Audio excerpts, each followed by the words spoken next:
Ovo vam je, vjerovali ili ne, znači hrvatska stvarnost.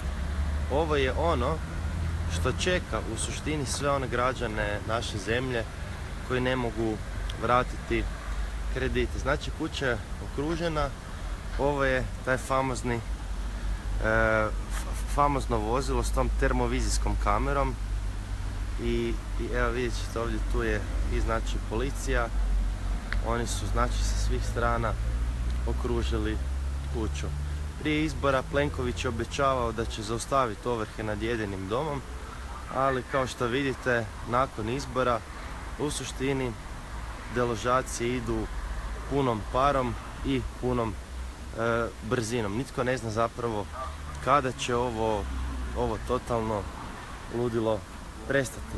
Deložacija inače, napomene radi, zakazana za 8 sati.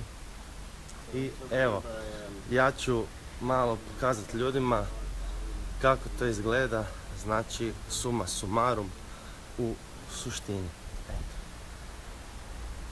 Mnogi od vas nikad nisu imali prilike biti na deložaciji, zapravo ni ne znaju što je to i zapravo su ovakve scene, ovakvi kadrovi, nešto, ajmo to slikovito reći, što ih prvi put zapravo uvodi u to kako izgledaju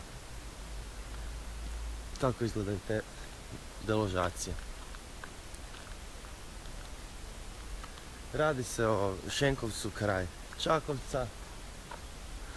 Kao što vidite, izgleda kao, ajmo slikovito reći, pitomi kraj. I